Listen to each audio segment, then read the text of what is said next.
Nadreen, जो लोग नया देख रहे हैं, जिनको इसके बारे में आइडिया नहीं है, मैं उनके लिए बता दूं कि इंटरसेप्टर्स उन मिसाइल्स को कहते हैं जो एयर डिफेंस के लिए इस्तेमाल किए जाते हैं। ये दुनिया के अंदर अलग अलग मुल्कों ने अलग अलग सिस्टम बनाए हुए हैं, जैसे कि एस सीरीज है रशिया के पास, S-400, S-300। इसी तरह HQ-9 जो है वो सीरीज एक है चाइना के पास। पैट्रियट मिसाइल जो है एयर डिफेंस सिस्टम, वो अमेरिका के पास है। इसराइल के पास जो है वो आयरन डोम के नाम से एक सिस्टम है। तो दुनिया ने अपने अपने सिस्टम बनाए हुए हैं एयर डिफेंस के लिए। तो इसके जो मिसाइल होते हैं ये नीचे से लॉन्च होते हैं ज़मीन से, और फिजा से आने वाले मिसाइल को, तैयारे को या ड्रोन को निशाना बनाते हैं, और इन्हें इंटरसेप्टर कहते हैं। ये जो इंटरसेप्टर्स हैं इनके मसले पैदा हो गए हैं अमेरिका के लिए। ये बहुत मुश्किल से बनाए जाते हैं, बड़ी टेक्नोलॉजी इनमें इस्तेमाल होती है, और बाज़ औक़ात पूरे महीने में ये 7, 8, 10 इससे ज़्यादा नहीं बनाए जाते। तो इनके बनाने की रफ्तार बड़ी सुस्त है और इनकी तादाद कम रहती है, और अमेरिका को इसकी किल्लत का सामना करना पड़ रहा है। ये कैसे पता चला, ये मैं आपको बताता हूँ। देखिए, अमेरिका को हमेशा से हमला करने की आदत थी। उन्हें कभी भी हमला रोकने की आदत नहीं रही। यानी वो डिफेंसिव तो कभी हुए ही नहीं, वो हमेशा अटैक कर रहे हैं। आप पिछली आधी सदी या इससे ज्यादा टाइम निकाल कर देख लें तो अमेरिका ने मुल्कों के ऊपर हमले किए हैं, अमेरिका के ऊपर मुल्कों ने हमले नहीं किए। लिहाजा अमेरिका ने दिफाई साजो सामान बनाने की बजाय ऐसा साजो सामान तैयार किया जिससे दूसरों पर अटैक किया जाता है। और वो मिसाइल उनके पास बहुत सारे हैं, जहाज बहुत सारे हैं, हथियार बहुत सारे हैं जिसमें दूसरे मुल्क पे अटैक किया जा सकता है। लेकिन अपने ऊपर होने वाले हमले को कैसे रोकना है, उसके लिए शायद उन्हें अंदाजा नहीं था कि कोई उनके ऊपर भी हमला करेगा।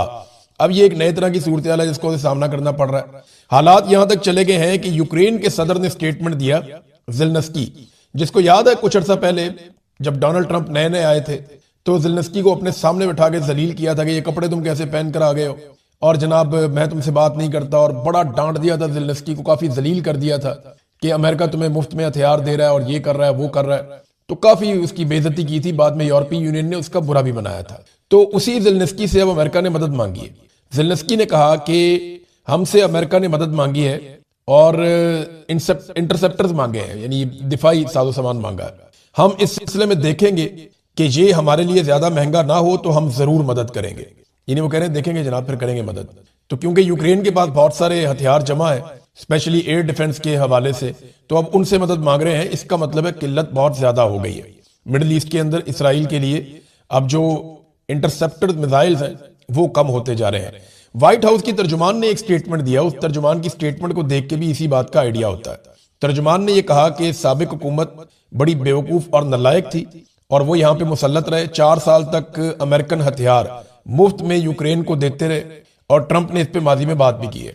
तो वो पिछली हुकूमत पे बरस पड़े कि जनाब इन्होंने यहां से हथियार यूक्रेन को क्यों दिए। तो अब इंटरसेप्टर्स की कमी है। वजह यह है कि ईरान के ड्रोन्स ने बहुत सारे इंटरसेप्टर मिसाइल जाया करवा दिए। ड्रोन आपको पता है $20,000 का, इंटरसेप्टर $1 लाख से शुरू होते हैं, $4 लाख तक भी जाते हैं। तो ये बहुत महंगे हैं।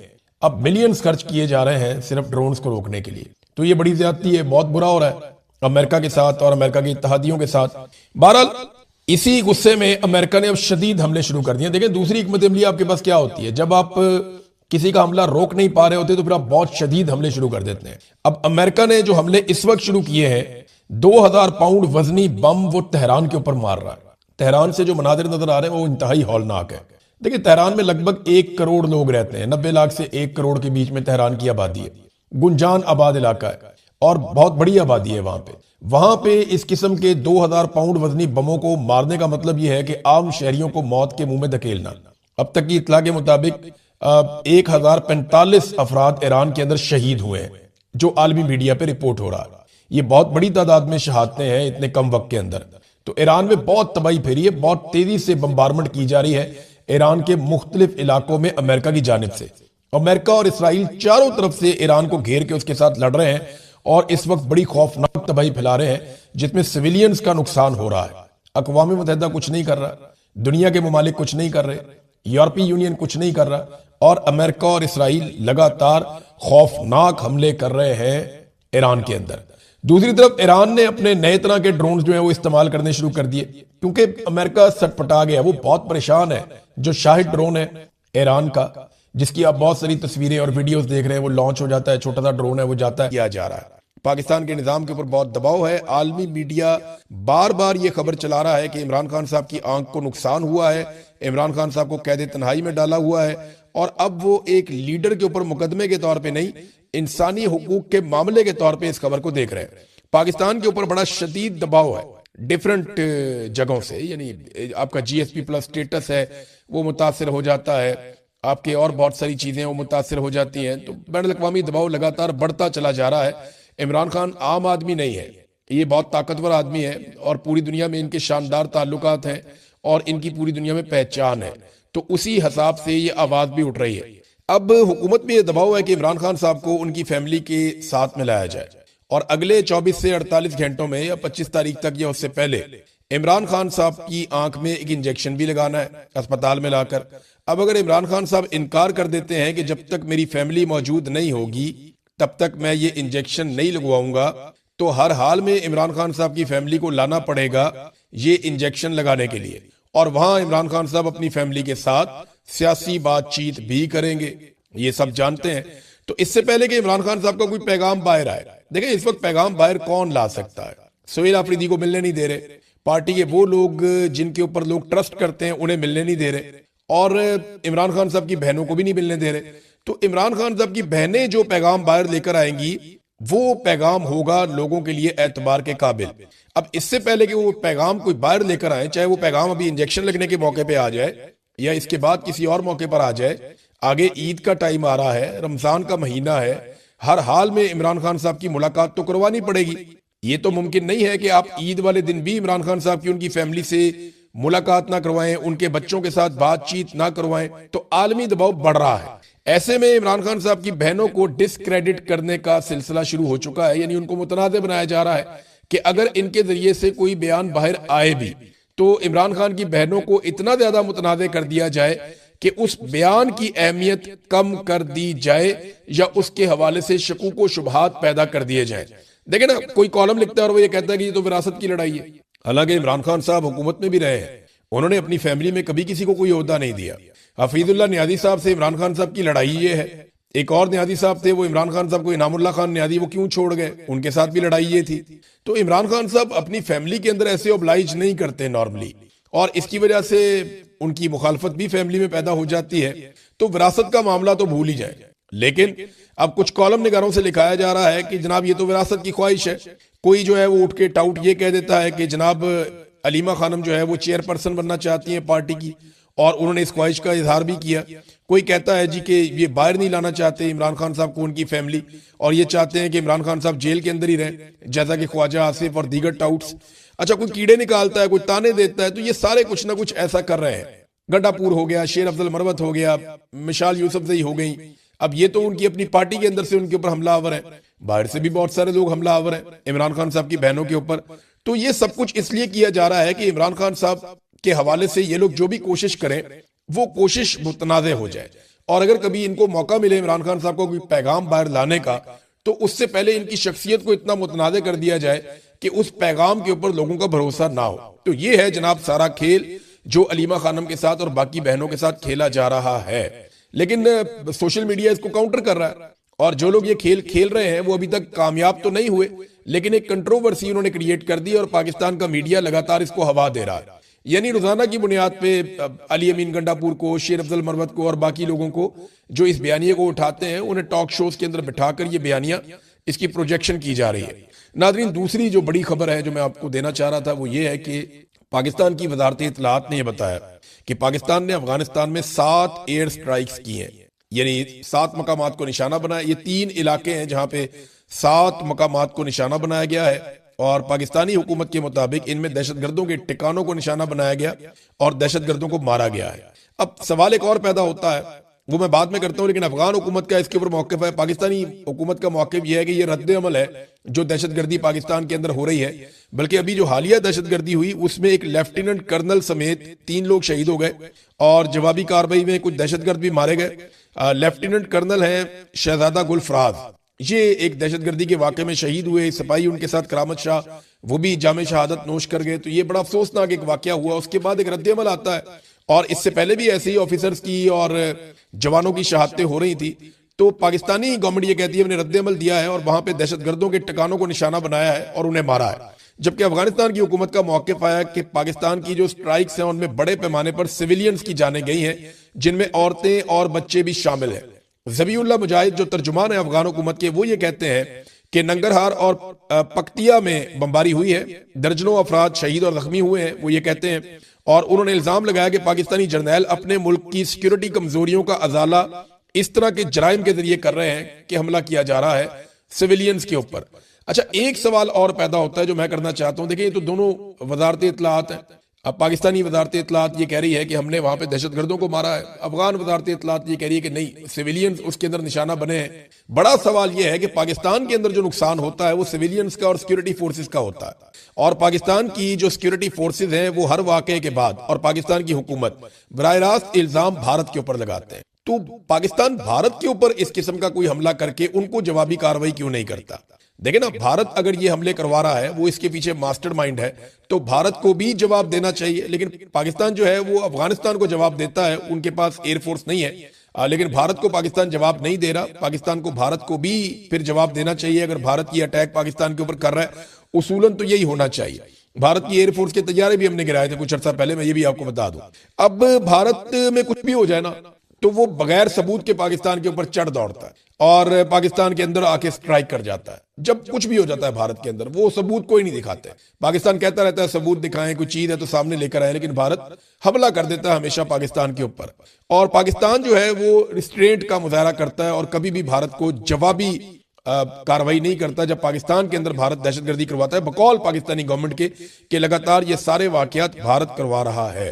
अब नाज़रीन, आ जाए कि अमेरिका क्या कर रहा है रीजन में। ईरान के आसपास से जितने भी अमेरिका के अड्डे हैं, उन सब के ऊपर बड़े पैमाने पर अमेरिका हथियार और फौजी जमा कर रहा है। तेजी से अमेरिकी बहरी बेड़े जो हैं वो इस इलाके में पहुंच रहे हैं। कुछ बहरी बेड़े पहुंच गए थे, कुछ अभी ट्रेवल करके पहुंच रहे हैं। जबकि यूरोप के अंदर, मिडिल ईस्ट के अंदर अमेरिका के बहुत सारे फौजी अड्डे हैं। इन तमाम फौजी अड्डों पर बड़े पैमाने पर जंगी जहाज और जो फोर्सेज हैं वो और हथियार वो अमेरिकन पहुंचा रहे हैं। और डोनाल्ड ट्रंप ने पहले ही धमकी दी है कि ईरान के ऊपर अटैक किया जा सकता है, और इससे पहले कई यूरोपीय ममालिक जो हैं वो अपने शहरियों को कह चुके हैं कि वो ईरान को छोड़ दें।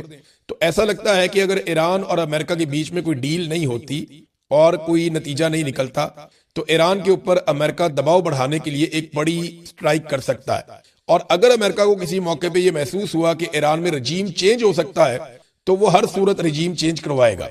इस वक्त जो ईरान की सियासी क़यादत है और जो मजहबी क़यादत है वो बहुत खतरे में है, क्योंकि इसराइल पहले एक प्रोजेक्ट के जरिए से बहुत सारे लोगों को वहां पे शहीद कर चुका है, और अमेरिका और इसराइल मिलकर ये कार्रवाई करेंगे। ये बैनुल अक़वामी अखबारात के अंदर चीजें छप रही हैं, और इसमें एक बहुत बड़ा इंटेलिजेंस का नेटवर्क है इसराइल का जो ईरान के अंदर काम करता है, और उसकी मदद अमेरिका को हासिल रहेगी।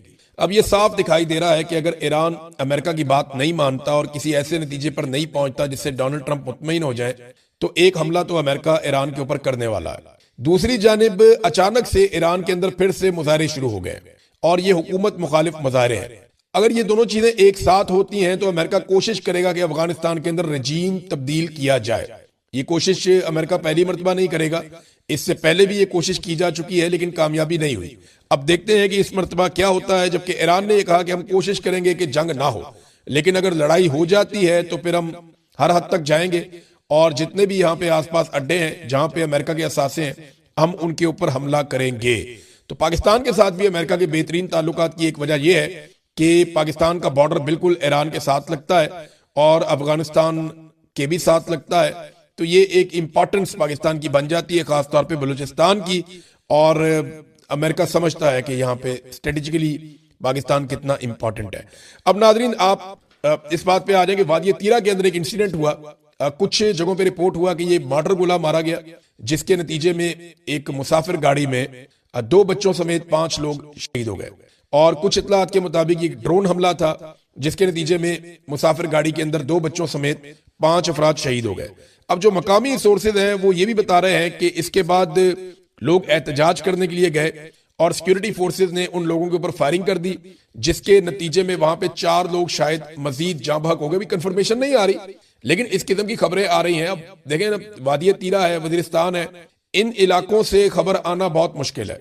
मकामी सहाफियों को खबर बहुत मुश्किल से मिलती है, हम तो फिर भी बहुत दूर बैठे हैं, लेकिन सोर्सेज ये बता रहे हैं और मैं आपके सामने रख रहा हूं कि यहाँ पे पहले एक हमले में कुछ लोग इसको मार्टर गोले का हमला कह रहे हैं, कुछ लोग इसको ड्रोन हमला कह रहे हैं, उसके अंदर शहादतें हुई हैं और उसके बाद एहतजाज के दौरान मुजाहिरीन की शहादतें हुई हैं। और अब जो ताज़ा तरीन इतला आ रही है वो ये है कि बाड़ा चौक के अंदर लाशें रख दी हैं लाके मुजाहिरीन ने, और MNA इकबाल अफरीदी भी वहां पे मौजूद हैं। और ये अपर बाड़ा में ये हमला हुआ था मुसाफिर गाड़ी के ऊपर, और अब ये मुतालबा किया जा रहा है कि इसकी FIR भी दर्ज की जाए और सजा भी दी जाए। और ये लोग अपना मुतालबा कर रहे हैं कि हमें इंसाफ मिलना चाहिए, और ये भी कहा जा रहा है कि हम लाशें लेकर पेशावर की तरफ भी रवाना हो सकते हैं।